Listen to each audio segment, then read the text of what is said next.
మా latest videos కోసం మా ఈ తెలుగు న్యూస్ ఛానల్ సబ్స్క్రైబ్ చేసి గంట సింబల్ యాక్టివేట్ చేసుకోండి. రేపు అమావాస్య ముందు వచ్చే మంగళవారం గుమ్మం పక్కన ఈ ఆకును పెడితే 2 గంటల్లో లక్ష్మీదేవి మీ ఇంటికి వచ్చి లక్షలు కాదు కోట్లు కుమ్మరిస్తుంది. అమావాస్య ముందు రోజు మరియు అమావాస్య రోజు లక్ష్మీదేవిని పూజిస్తే మనకు పట్టిన దరిద్రం అదృష్టంగా మారుతుంది.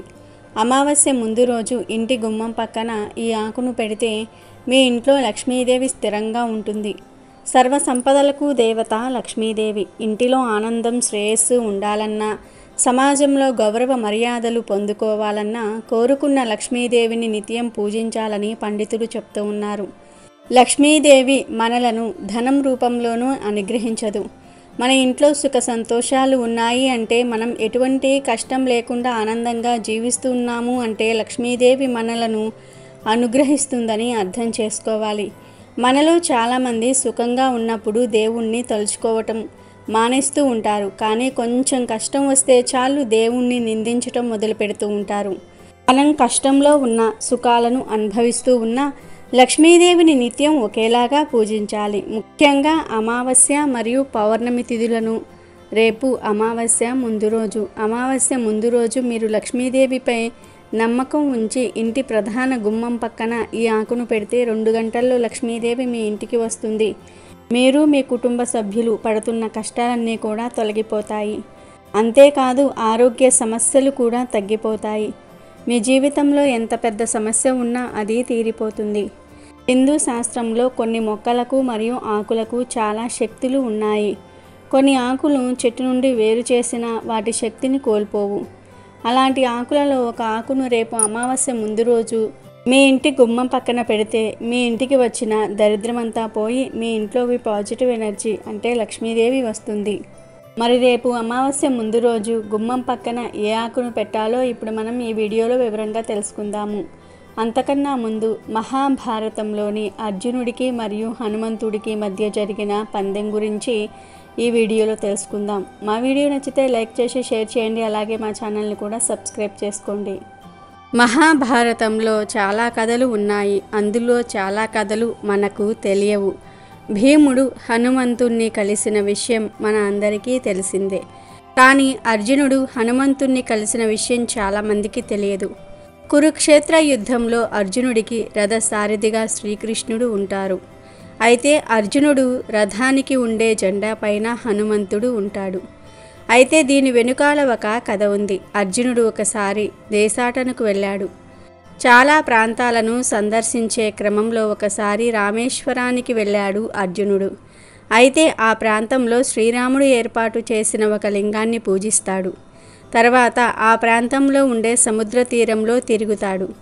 అక్కడ రామసేతువు కనిపిస్తుంది. దాన్ని చూడగానే అర్జునుడికి ఒక సందేహం వస్తుంది. రాముడు తలుచుకుంటే తన బాణాల ద్వారానే వారధి నిర్మించుకోవచ్చు. అయితే వానరుల ద్వారా ఎందుకు నిర్మించాడు అని ఆలోచిస్తూ ఉంటాడు అర్జునుడు. అయితే అర్జునుడు ఇలా మనసులో అనుకున్న విషయం అక్కడే ధ్యానం చేసుకుంటున్న ఆంజనేయుడికి తెలిసింది. వెంటనే ఒక వానరం మాదిరిగా హనుమంతుడు మారి అర్జునుడి దగ్గరకు వచ్చాడు. మీరు ఒక విషయం గురించి ఆలోచిస్తూ ఉన్నట్లున్నారు. మీ సమస్య నాకు చెప్పండి, నేను మీ సందేహాన్ని తీరుస్తాను అంటాడు. దీంతో అర్జునుడు తన సందేహాన్ని వ్యక్తపరుస్తాడు. శ్రీరాముడు తలుచుకుంటే తన బాణాలతో వారధి నిర్మించగలడు. అయితే ఆ వంతెనపై వానరసేన మొత్తం వెళ్ళలేదు కదా. అందుకే రాళ్లతో శ్రీరాముడు వానరసేనతో రామసేతును నిర్మించాడు. అయితే ఆంజనేయుడు ఇచ్చిన జవాబు అర్జునుడికి నచ్చలేదు. రాముడు బాణాలతో వారధి నిర్మించి ఉంటే నేను మెచ్చుకునేవాడిని అన్నాడు అర్జునుడు. దీంతో ఆంజనేయుడు మళ్ళీ సమాధానం ఇచ్చినా కూడా అర్జునుడు మాత్రం వాదించాడు. చివరకు ఇద్దరి మధ్య వాగ్వాదం వచ్చిందే. అయితే నువ్వు గొప్ప విల్లుకాడివి అయితే బాణాలతో వంతెన వేసి చూపించు. దానిపై ఒక వానరంగా నేను నడుస్తాను. అది నా బరువును మొయ్యగలిగితే శ్రీరామచంద్రుడు చేసింది తప్పు అని నేను ఒప్పుకుని నీకు నమస్కారం చేస్తానంటాడు ఆంజనేయుడు. అర్జునుడికి కోపం వస్తుంది. నాకే సవాలు విసురుతావా? సరే, నేను బాణాలతో వంతెనను నిర్మిస్తాను అంటాడు. నువ్వు దానిపై నడిస్తే అది కూలిపోతే నేను ఇక్కడ ప్రాణత్యాగం చేస్తానంటాడు అర్జునుడు. అర్జునుడు వెంటనే బాణాలతో వంతెన నిర్మిస్తాడు. దానిపై హనుమంతుడు ఒక అడుగు పెట్టగానే అది కూలిపోతుంది. అర్జునుడు ఆశ్చర్యపోతాడు. తన ఓటమిని అంగీకరించి అర్జునుడు అగ్నిప్రవేశం చేయడానికి వెళ్తాడు. అయితే అక్కడే ఉన్న బ్రాహ్మణుడు అర్జునుడిని ఆపుతాడు. నా ఆధ్వర్యంలో ఈసారి మళ్ళీ పోటీ పెడతాను. మళ్ళీ మీరు బాణాలతో వంతెనను నిర్మించండి అంటాడు. నేను న్యాయ నిర్ణేతగా వ్యవహరిస్తాను అంటాడు. దీంతో మళ్ళీ అర్జునుడు బాణాలతో వారధి నిర్మిస్తాడు. అయితే ఆంజనేయుడు ఎంత గట్టిగా దానిపై నిలబడినా అది కూలదు. ఆంజనేయుడు ఆశ్చర్యపోతాడు. అర్జునుడు కూడా ఆశ్చర్యపోతాడు. ఆ బ్రాహ్మణుడు శ్రీకృష్ణుడు అని ఇద్దరికీ అర్థమవుతుంది. శ్రీకృష్ణుడు తన నిజరూపాన్ని చూపిస్తాడు. మీరు అనవసరంగా గొడవకు దిక్కండి, మీ మధ్య స్నేహం చూడాలని ఉంది అంటాడు. అర్జున, ఆయన వానరుడు కాదు, ఆయన ఆంజనేయుడు అని వివరిస్తాడు శ్రీకృష్ణుడు. అలా అర్జునుడిని ఆంజనేయుల మధ్యలో స్నేహబంధం ఏర్పరుస్తాడు. దాంతో అర్జునుడు కురుక్షేత్ర యుద్ధంలో తన రథానికి ఉండే జెండాపై ఆంజనేయుడి బొమ్మ పెట్టుకుంటాడు. వీడియోలోకి వస్తే అమావాస్య ముందు రోజు మీ ఇంటి ప్రధాన గుమ్మాన్ని శుభ్రం చేసి చక్కగా పసుపు రాసి బొట్లు పెట్టండి. ఇప్పుడు గుమ్మం పక్కన లేదా కింద బిర్యానీ ఆకును పెట్టండి. గుమ్మానికి రెండు వైపులా బిర్యానీ ఆకును పెట్టాలి. మీ ఇంట్లో ఆల్రెడీ బిర్యానీ ఆకులు ఉంటే వాటిల్లో మంచివి 2 బిర్యానీ ఆకులను తీసుకోండి. ఆ 2 బిర్యానీ ఆకులపై పసుపుతో బొట్టు పెట్టండి. తర్వాత కుంకుమతో కూడా బొట్టు పెట్టి ఆ ఆకును గుమ్మం దగ్గర ఉంచండి. ఇప్పుడు ఆ ఆకుపై చామంతి లేదా గులాబీ పువ్వును పెట్టండి. ఇలా గుమ్మం దగ్గర బిర్యానీ ఆకును పెట్టాలి. ఈ పరిహారం మీరు అమావాస్య ముందు రోజు ఉదయాన్నే చేయాలి. అది కూడా స్నానం చేసి చేయాలి. ఇలా గుమ్మం దగ్గర బిర్యానీ ఆకును పెట్టి ఇంటిలో పూజ గదిలో దీపం వెలిగించాలి. ఆ తర్వాత ఒక ప్రమిదను తీసుకొని అందులో కొంచెం నూనె పోసి 2 వత్తులను కూడా వేయండి. గుమ్మం పక్కన చిన్న ముగ్గు వేసి దానిపై ఈ ప్రమిదలను పెట్టండి. గుమ్మం దగ్గర దీపం వెలిగించండి. గుమ్మం దగ్గర ఖచ్చితంగా దీపం వెలిగించాలి. అయితే అటు ఇటు తిరుగుతూ ఉంటారు కాబట్టి కొంచెం తక్కువగా నూనెను ప్రమిదలో పోయండి. గుమ్మం దగ్గర బిర్యానీ ఆకుపై దీపం వెలిగించి గుమ్మానికి ధూపం చూపించాలి. ఆ తర్వాత ఇంటిలో పూజ గదిలో కూడా పూజ పూర్తి చేసుకోవాలి.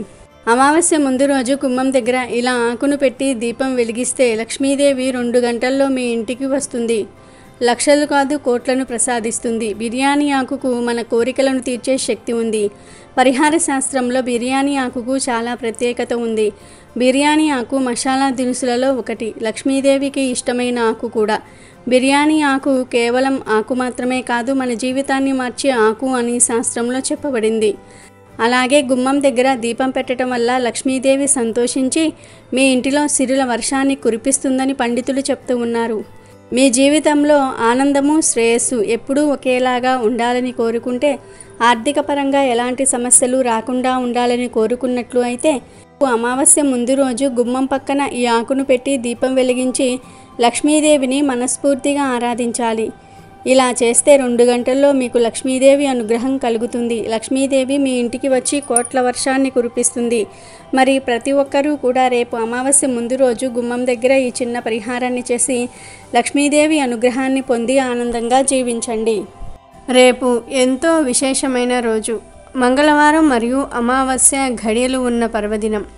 అయితే ఈరోజు పొరపాటున కూడా ఈ కూరను తినకూడదు. పొరపాటున తిన్నారంటే మాత్రం ఇంటికి దరిద్రం కలుగుతుందని పెద్దలు చెప్తూ ఉన్నారు. కాబట్టి గుర్తుపెట్టుకుని మంగళవారం రోజు పొరపాటున కూడా ఈ కూరను తినకుండా జాగ్రత్త పడండి. అసలు ఆ కూర ఏమిటో ఇప్పుడు మనం ఈ వీడియోలో తెలుసుకుందాం. రేపు వచ్చే మంగళవారం ఎంతో శక్తివంతమైనది. ఎందుకంటే ఈరోజు అమావాస్య తిథి అనేది ఉంది. అయితే ఈరోజు ఉన్న గ్రహస్థితులను అనుసరించి ఒక కూరను ఇంట్లో ఆడవారు పొరపాటున కూడా వండకూడదని పెద్దలు సూచిస్తూ ఉన్నారు. మంగళవారం రోజు ఈ కూరను తినటం వలన భవిష్యత్తులో అనేక సమస్యలను ఎదుర్కోవలసి వస్తుంది.